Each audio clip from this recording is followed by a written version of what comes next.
Hello and welcome to episode 5 of the Curated Nest podcast. I'm Heather Moore, your host, and today I am talking to Brenda Kilgallon about what it's like to live in a gallery. So grab a drink, get comfy, and let's chat.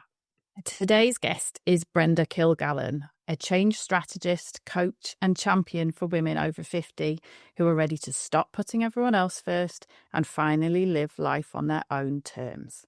With a career spanning corporate sales, training, lecturing, and running her own consultancy, Brenda has seen and personally battled sexism, ageism, and the glass ceiling.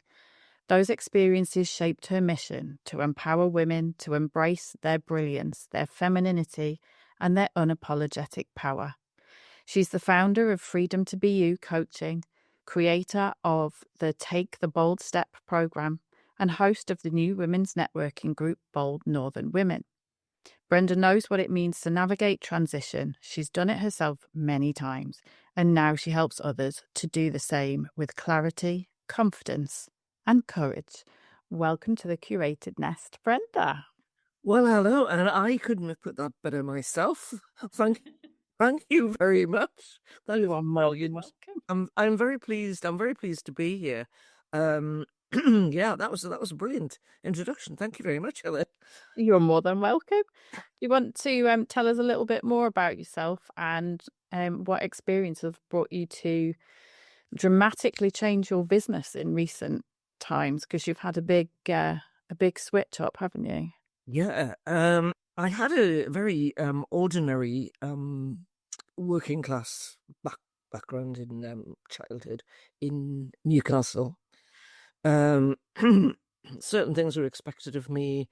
All my mother wanted me to do was to get married, and I got married quite early at about 22 and married a total idiot. But I didn't have, you don't have the life skills then. And this was early 70s. It was a totally different time. Yeah. And so for anyone who hasn't lived in the 60s and the 70s, they were totally different. But I think that they helped forge me. The 60s did, certainly, because it was such a great time. It was amazing after the 50s, and it was marvelous. So I think that did help me forge ahead. I worked for a while for BT, Public Complaints Duty. Wow. Yeah, all by telephone, obviously. And that helped me enormously, and it was very amusing at times, I have to tell you. And then I met my current husband. We've just celebrated our 43rd wedding anniversary. Wow. And he was the one. He inspired me because I was working at BT. I didn't like it. It was quite boring and whatever. He says, well, why, I wanted to stay on at school, but my mother wouldn't hear of it. She said, it's ridiculous. First bit of major contract. And he said, look, you're more than this, blah, blah, blah. So very briefly, I did an HND course because I didn't have the confidence to do a full degree. And it was business studies with graphics. And then I fell into sales when I left there 3 years later. I loved it. I loved being a mature student. And I fell into sales for a sort of paramedical company. And I ended up working in a pharmaceutical company. The only person on the sales team who didn't have a science qualification. And initially, because most of them were men, they were so scathing. Oh, well, you've got it because of how you look. You've got blah, blah, blah. But the thing was, I could outsell every single one of them. And I got more sales than anybody else. So after a while, I wouldn't say they showed me respect because they didn't, but it was a grudging admiration, I think. Mm. And to be honest, I mean, I did get it on with a couple of the male team members very well. So where did that take me to? Well, something happened when I worked for the pharmaceutical industry, which I'm not really allowed to talk about. I was sacked for reasons that I'm not allowed to talk about. And anyway, And that was a bit of a, that was a real shock. So there again, my husband, who must have a thing about students, I think, he says, well, he says, you've been training and you've done all that. Because I wasn't just I'd been a salesperson, then I moved to be a manager, and then I was a trainer. I said, why don't you go back to university?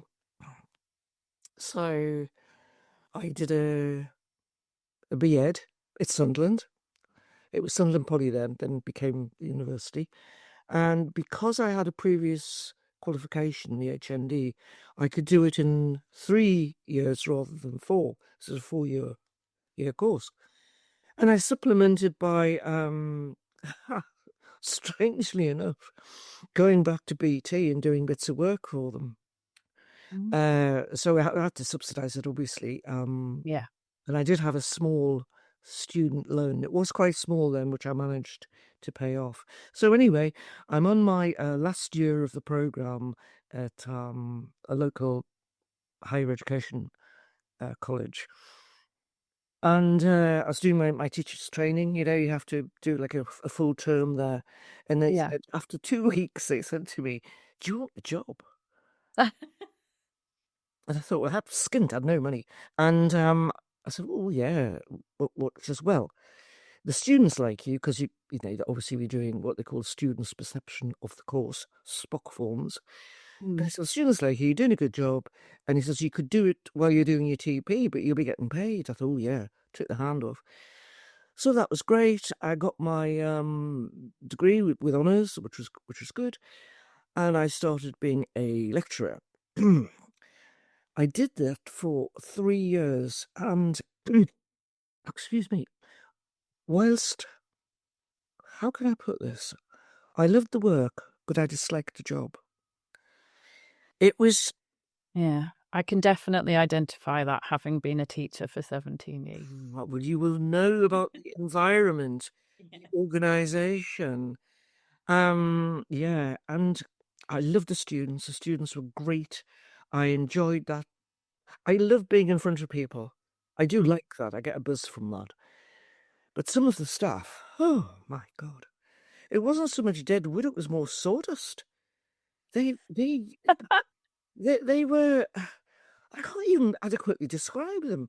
I don't know how they could get up in the morning and do the job they were doing. Not all, I say, there were some great people there, but there were some of them that really should have taken early redundancy. And then I got offered by a local training provider to work for her. And I remember it distinctly, and bear in mind this was, oh Lord, when was this? 1994 or something? I took a £6,000 pay cut, that was then, to do this, and did training for her in a year. And it was very good because it gave me the grounding in how to run a training company. Anyway, one of her key trainers left, and the gist of this was, I can't give you the salary increase that I promised you because so-and-so has left. And again, my husband said, well, why didn't you do it yourself? Because I had some contracts already in. I did something called Welcome Host for the Northumbria Tourist Board, as was. And the contract was with the trainer, not the company. So I had that. Word spread very quickly. And within 3 years, I built up a very good training and consultancy company, which I loved. I had some very big clients. Most of my clients employed 250 people plus, because I work with the management teams. And this is where all the change comes in, because I had a lot of change in my life.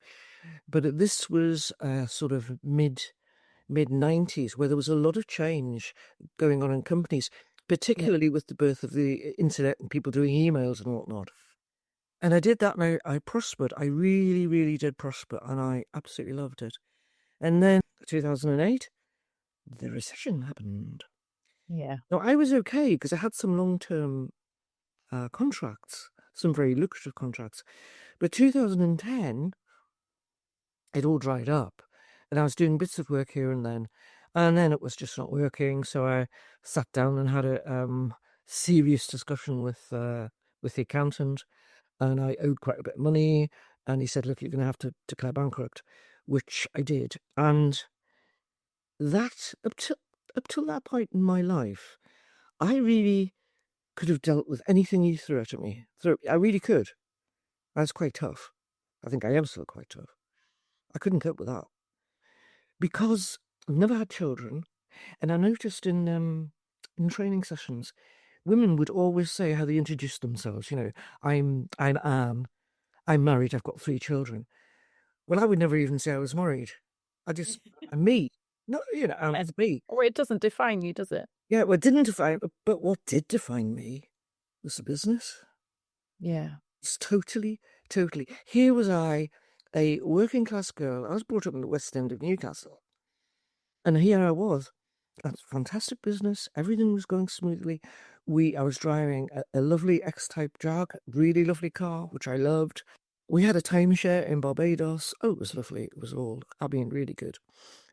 But that was something else. It took me a while to get back from that, and I did some voluntary work for a while. Actually, at the Buddhist Center, which did calm me down because I was all over the place, emotionally, psychologically, not a good time. And somebody said to me, "Well, why don't you do something you're really good at?" I talked to a friend in the Midlands, actually. I'd met her when I was doing some personal development because I've done so much personal development over the years. Well, we became good friends. And she said, "Look, will you go shopping with me, da da da da, and I'll pay you." So it started off like that. And I would go personal shopping, whatever, whatever. Now, I had 3 or 4 good clients in the Midlands, but for some reason, women in the northeast weren't as keen to uptake that. So they Yeah. got the opportunity to join a French company. It was a network marketing. They were in different countries in Europe. They were in the UK and Northern Ireland, the Republic of Ireland as well. And so I sort of did that, and I really, really, really loved it. And then I added on that some makeup, cosmetics, and accessories like scarves and handbags and things like that. And I loved that for a while. And then, of course, COVID. Yeah. Well, there's no point talking about it because it's just, No. affecting everybody. The French company that I was working with and making a reasonable, not a massive amount of money, but a reasonable living. Due to Brexit and the increased costs and the increased complexity of the documentation, pulled out the UK. I thought, well, somebody said, well, why not go back? You know, you're a good coach. Why not go back and do that? And I did try to. I'm saying I tried to. No, I didn't. I did start to promote myself, but I wasn't clear. I was not clear on who I wanted to coach and why I wanted to coach them. I got very clear about who I wanted to be, which may seem strange because I'm 74 and you'd think, well, if you don't know who you want to be at 74, you're never going to. But I'm not the same person I'm not the same person as I was 2 years ago. I'm certainly not the same person as I was 20 years ago. Definitely not. We're constantly changing, aren't we? And as a result of that, if you're self-employed, your business has to change along with you, doesn't it? Exactly. You can't stay stuck there. So I thought, I'm good at the transitions of change. And it's not the change itself. It's that awkward bit in the middle where you've got to make an ending before you can make a beginning. Yeah. What I've noticed was that it was making that ending. People were not making the emotional and psychological ending necessary to make the beginning. So then it was like, oh, the change is not working. Well, it's not working because you're unable to embrace it because you're super glued to your old identity. Yeah. So from that, I thought, well, that is my expertise. I am an expertise in the transitions needed for change. And then I thought, well, I'm 74 and I've got all this life experience, and there are so many women like me out there, so many. Now, I've never had to give up my life for kids. I've never had to do that. I did for aged parents, though, and aged parents-in-law, but that is another tale. I thought, what do women over 50 really want? And a lot of women over 50, particularly when they've had a family, have blended in to what is expected of them. And it's still ingrained in society. it's still ingrained that women put other people first, that they're always the ones to take up the slack. And that is the way it is. It's expected, but it's conditioned into them. So what women over 50 really want is the freedom to be you, the freedom that they felt before they had all these responsibilities. But more than that, they want to take all that they've learned, all that they are capable of, and put it out into the world. So freedom to be you was the title. It was just, yeah, that's it. And the strap line is, you weren't born to blend in. Women live longer than men. That's a fact, statistically proven. So what we're going to do with these years? You know, I don't know anybody who wants to sit around crocheting and watching daytime television. I am 74, and most of my peer group, they're retired and they're quite happy in their retirement, and that's absolutely fine. But they don't get me at all. I know they don't. They're too probably polite to say it. So I feel do you know what I feel? I feel I'm stepping into my second adolescence, the rebel. Yeah. Because I have the rebel archetype. I also have the queen. And I mean, for years, people would say, why don't you get a job, like a paid job? I said, no. I said, I'm impossible to manage. Impossible to manage. No, nobody will employ me. So I feel as though I'm in that next very exciting phase of my life. Let's get stuck into chatting about your home then, because I mean, you've got a really unusual home. I've had the privilege of coming along and having a nosy. I guess the first question is, and this is always a difficult one for people. What is your favourite thing about your home? The space. Yeah.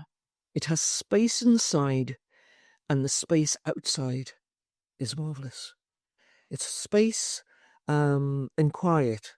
I have a low toleration level, and I think this is more physical than psychological. I don't like noise. You know what? My husband will work. He'll be on his laptop in another room from me, obviously, and he's got music playing all the time. He loves music. I can't do that. I have to have total peace and quiet. So it's space.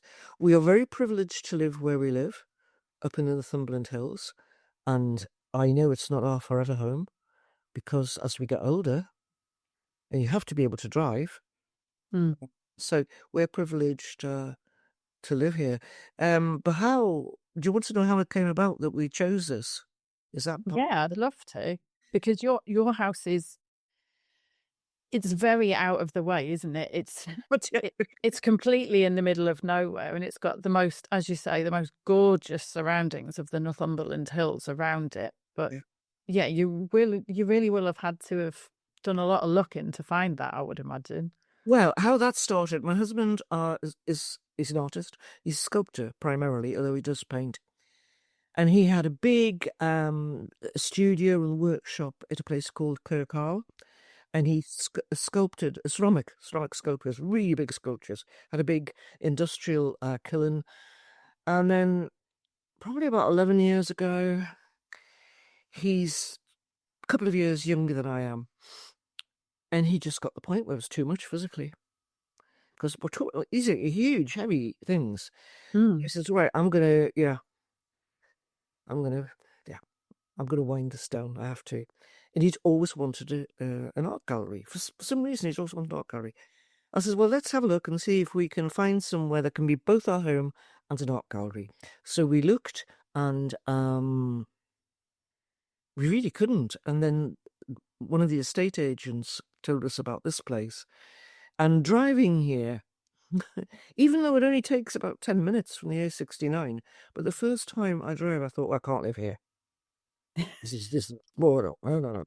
But when we saw the place, when we saw it was just ideal. And it just, and we wanted people to see art in the home the way it should be, not in some stuffy gallery. You know, the one where you go in and somebody has a desk near the door and they look at you as if, oh, I'm not sure about you. Can you move Yeah. with our lovely stuff? And that was it, really. We've been here 11 years next month. We don't own it because after the bankruptcy and everything, there's no way we can get a mortgage. But we have the most amazing landlords. They live next door. We've been here 11 years, and they have not, in 11 years, put the rent up. So you hear awful tales about private landlords. You But do.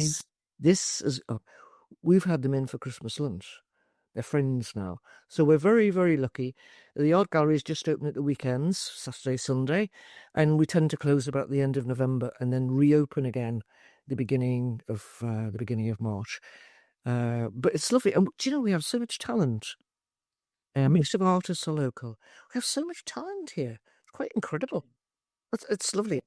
So that's where we live, and one day we'll move. I know we will. And that really does. It sort of concerns me. It's just we'd have to.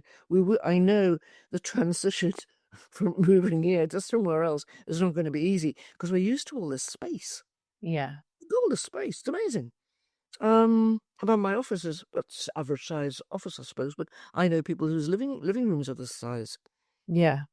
You know, and sometimes people come in to the gallery and they'll be saying things like, "Oh, well, where do you live next door then?"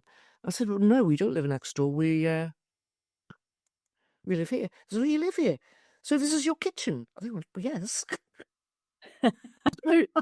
But one of the funny things was, and as I say, seriously, if anybody listening to this, I don't want them to be put off coming because it's 10 minutes from the A69 and there's signs.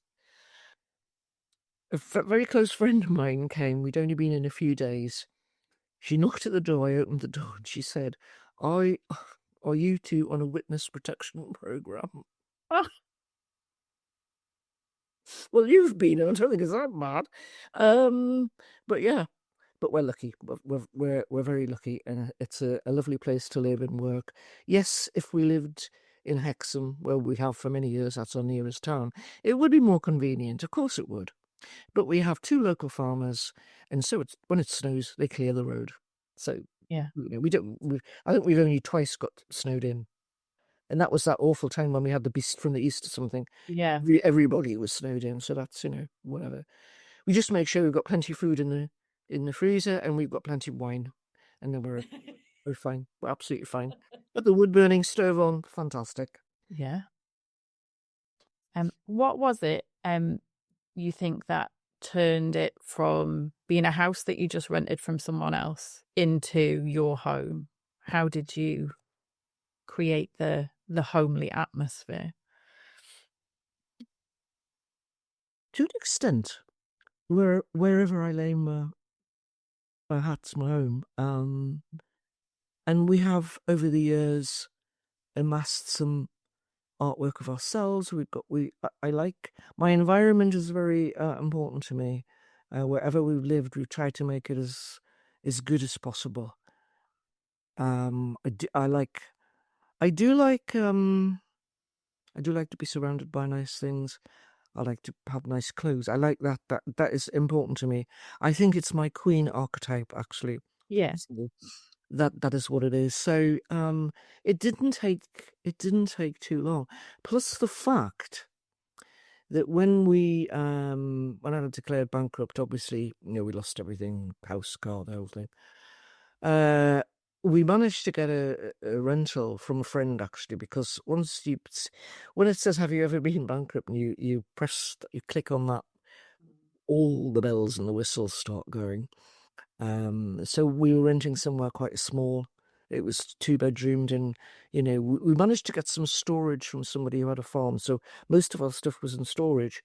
But even when we had just a 2 up and 2 down, we tried to make it as good as we could to make it look. We put the pictures up, we put the sculptures there. It had a yard, but we turned the yard into like a little garden. Yeah. So I think it's. Do you think it's more the little touches that add up to? I think they do. I think they do. And my husband's very good because he's been curating exhibitions for years. Mm. He can make the most disparate bunch of things look good. So he's very good at placement. Yeah. He's got that eye. When we used to buy and sell, and he would often do up homes, and we'd sell them for quite a profit, actually. We'd come in and he'd tell us, "Oh, we need to do this, we need to do that," and he would say things like, "Well, we need to take that wall down, and we need to do that." And until he drew it for me, I couldn't see it. Yeah. He can see it in his mind. I always used to think in the early stages of being an artist that everybody could see like that, Yeah. that people could just walk into a space and imagine it, or that they could conjure up a picture in their heads. And I think when you go through the process of, like, trying to convey a story and sell a piece of art, you realize that not everybody does have the ability to just envision that. And that's why it, like with the gallery space in your home, it makes such a difference for people to see the artwork in a place, Yes. Yes. because it helps them to envisage that. And this is what the idea that we had, because some people will never go into an art gallery. They just won't. No. They just won't. But when they've got a nice drive out here, because when it's a lovely day, it's a beautiful drive, and they come out often. Oh well, we can recommend a couple of nice pubs for lunches, so they go. Oh, we go out there, and most people are. I think we've got the wow factor. I think we do have that. Oh yeah. So it just works for us. But I know that when we do move, the adjustment is going to be it's going to be quite something. But then I'm fast forwarding a few years, and I know that my business would have been built by then. So our original plan years ago was to live on a Greek island, and we had it all set up. Mm. For we're going to do this, and then when Dennis's mother died, we'd buy the other two brothers out of the property, little one-bedroom flat she had, so we'd have that as a bolt hole here in the UK. Yeah. And there we go. So that's not gonna happen. But we could still go and spend 3 months on a Greek island, which I have to say it would. And people say you'd be bored. No, as long as I've got books to read, because that's my great love. I'm never bored. I'm never bored, actually. When people say they're bored, I think, I don't think I've ever been bored. I think the fact that your life has changed so many times and you're so used to adapting, like, you have gotten used to looking for that opportunity in things, haven't you? So, Yes. if you're that kind of person, you've got that kind of mindset, you don't really get bored. Yeah, You're always thank you for that. Yeah, I never thought that, but when people say they're bored, I feel this in, oh well, I don't know, put a film on, go to Netflix, or go out, or read a book, or how can you be bored? But yes, I suppose I've had a very adaptable life. Yeah. I think when I was a child, if you said you were bored, my mother would say, "Oh well, you can help me clear out that cupboard then, or Yeah. sort this out." So you didn't say you were bored. But yeah. Yeah, I suppose that's good. Thank you for that. I never thought about that. But yes, I am adaptable. I am Yeah. adaptable. And as I say, my peer group friends have just, their life is very predictable, and they're Mm. happy with that. Um, Yeah. I would. And what that works for some people, It and does. other Yes. people it just doesn't fit. But like you say, it's about finding what works for you and what your thing is, Yeah. isn't And it? I think, I found that. And I think, as I said previously, the most important relationship you'll ever have is the one with yourself. And a lot of women struggle with this because they think it's selfish. I should be more concerned about this. I should be more concerned about that. No, you should be more concerned about yourself, because when you are living your version of your life, you're able to offer much more to other people. And I think people don't get that. They think they're being selfish. Well, no. Well, my husband and I decided when we were first married, 43 years ago, that we didn't want children. Mm. And when we were in our 30s, seriously, it was amazing. Oh, you're very selfish. Well, what happens if you get 40 and you can't, and you want them then? I said, well, it's just my hard cheese, really, isn't it? I said, "Oh, we beside it. We don't want that responsibility because I think that's the ultimate responsibility is to be responsible for another person's life. Oh, definitely. I don't want that. Well, My it's husband important told me for that you were everybody, isn't responsible. it? You brought a human being into the world, and that's awesome. So no, not for me, thank you. But when we did get some stick when we were younger, uh, Yeah. wait, I have to say, when we were in our 40s and other people in their 40s said, "Oh, you're going on holiday again? Oh, that must be Yeah. nice." Yeah. You make your choices. You So do. I think we'd been married a matter of days before someone asked us when we were having a baby, and I just thought, do you know what? Like, it's not everybody's path. As it happens, I was desperate for a child, and we do have a child, but we have one. And then, you have one, and people are like, oh, when you're having the second. I think my daughter was a week old when my youngest brother, who has no intention of having any children, asked me when I was having another. And I was like, goodness sake. I don't want another. I don't want another, actually. Do you know what? This is perfect. And people are like, oh, well, she needs a friend. I was like, she's got about a bazillion cousins. She's good. Well, And now they're all jealous that we've only got one. I've got relatives who they had two girls, and they fought like cat and dog Exactly. through their childhood. In the earliest stage, they got them separate bedrooms, Mm. and they were never. Actually, they're quite friendly with each other now. But if you went round, you could hear them from the front door. She's done this, she's done that, and that went on all through their childhood. So, in actual fact, my the person who I won't say who it is said, "God, I wish we just had one." Yeah, well, I've spoken to quite a few people who've said that. I love my kids, but it was a lot easier with one. We're like, well, people judged us for making that decision early on, but they changed their tune. Yeah, I mean, I've always been of the belief, and I think this came from my dad, who I had a really good relationship with, that I do not have the right to judge anybody. No. I'm not right. So I hope I don't. I think just get on with it, really, basically. People will do what they will do, and I'm going to do what I'm going to do. And I think it's provided you don't hurt anybody, people, and I think when you hear of these people bullying online and stuff like that, I why? I can't understand. But that's not why we're here. We're not here to judge.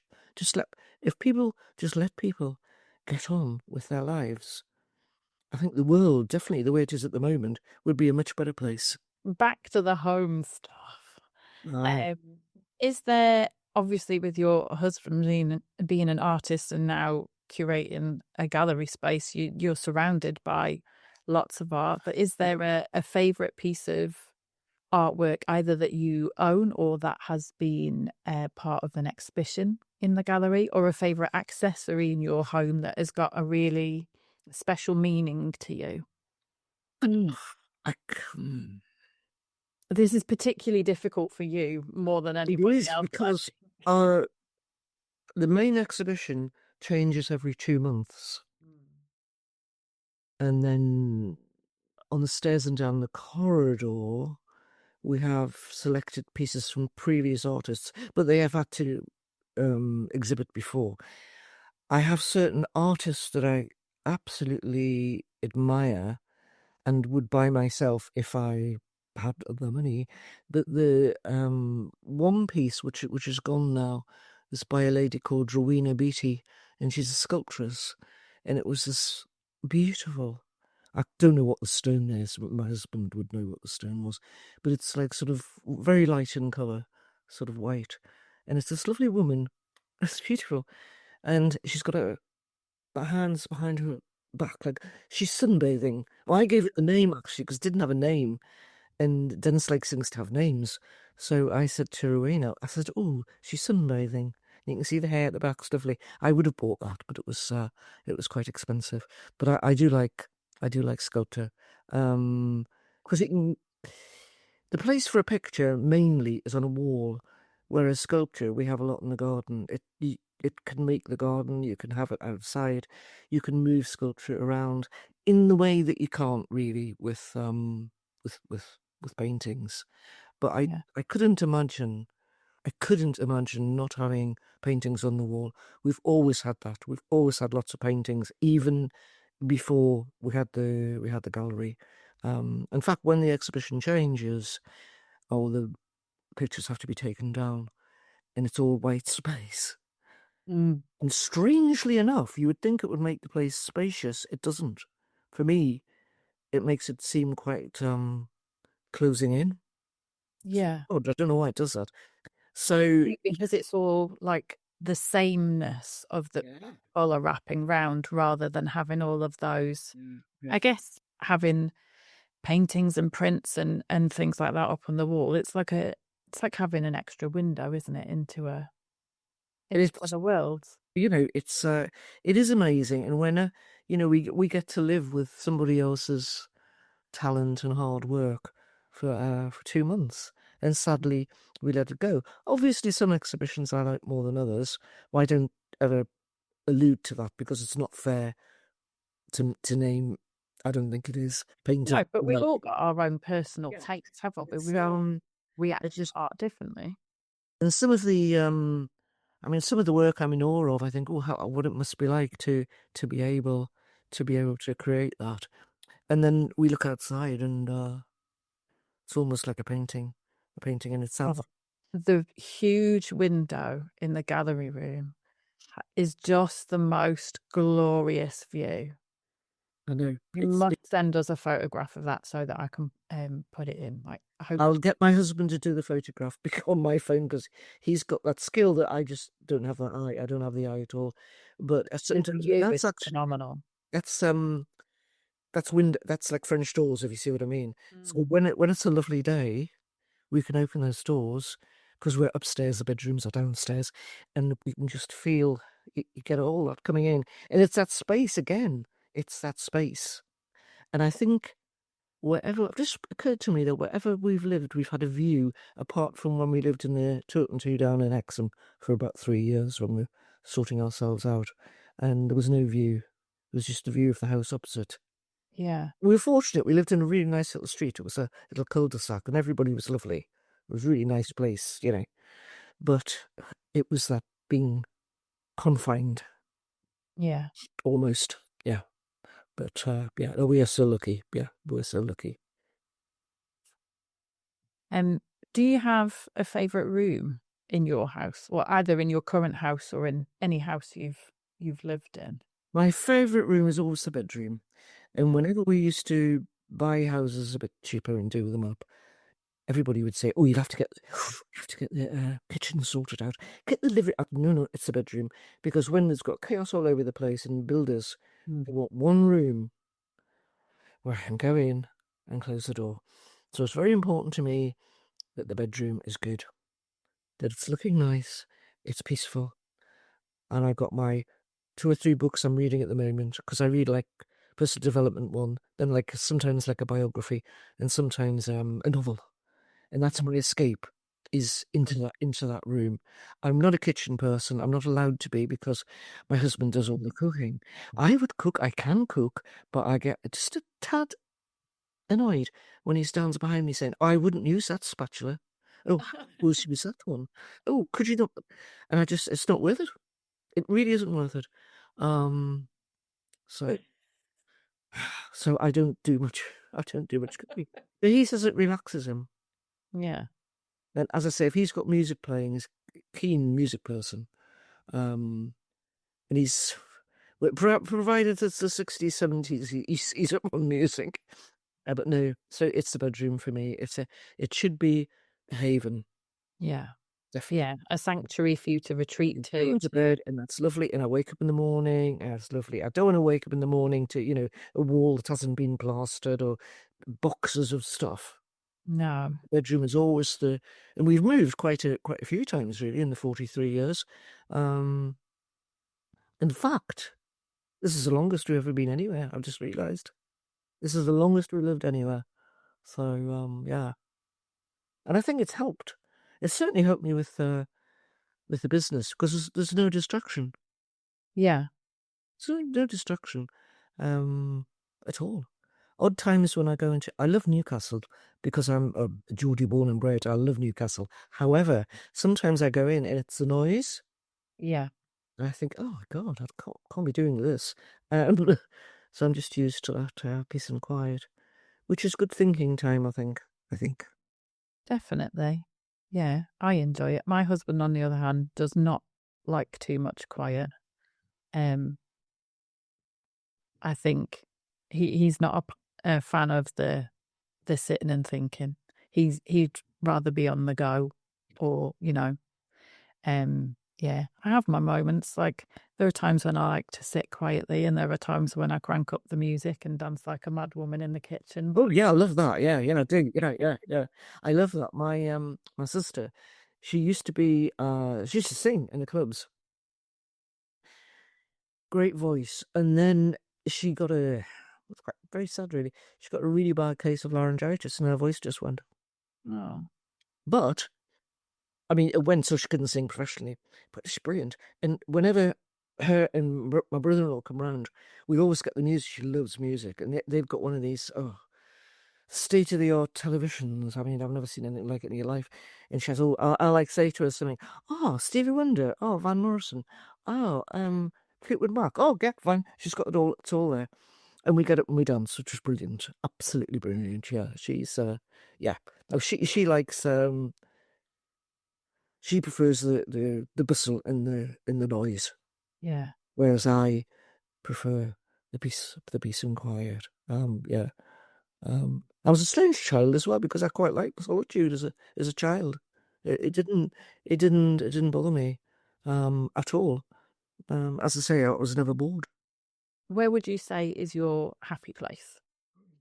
Would it be that Greek island Oh, a you move happy to retreat to, or a happy place, and I can't pronounce. I can't do the Greek pronunciation of the rooms. We've done most of the islands, and one island we went to.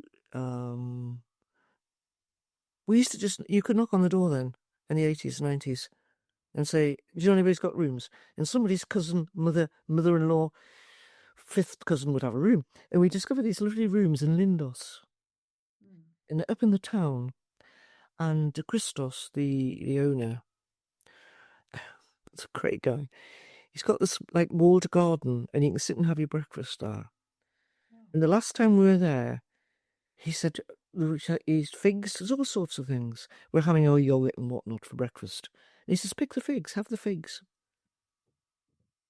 And it's such a good place. And when I can't sleep, what I do is I imagine we're in our favourite room, which is upstairs, and fantastic view of, the bay. And if you turn your head a bit, you can see the Acropolis. And I walk from the room. I can see it now. Down the stairs, into the garden, through the archway, down the stairs, down this long, winding path to the beach. yeah, That is my happy place. Unfortunately, Lindos has become a bit like Santorini or Mykonos. It's gone very posh, and the prices are ridiculous. So we might wait until they wake up to that. I'm not paying €20 for a sunbed. Not if you're there for a fortnight. That's be bloody ridiculous. But I can actually, that's where I take myself when I can't sleep. And I get down on the beach, feel the heat, walk along where the sunbeds are. And there's 2 or 3 tavernas or just do the most beautiful lunches. And that's my happy place. My second happy place is our little walled garden here. This year, due to the summer, we've been able to sit out a lot and have morning coffee and have lunch and being able to have a drink in the evening. That's been lovely. I do like being out in the sunshine. I don't do winter. It's too gloomy. There we are. What would your dream home be like? Is there like a particular setting? Are there particular rooms it has to have? I can do that now. I can do it because it always has to be. Presumably, it would need a garden, given where your happy place. Yes. My dream home would be a detached Georgian house, preferably an old vicarage with a walled garden.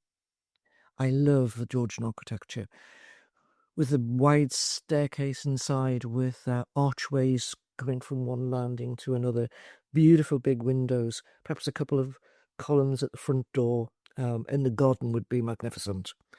Georgian, most definitely. The dimensions of their rooms are perfect. They're absolutely perfect.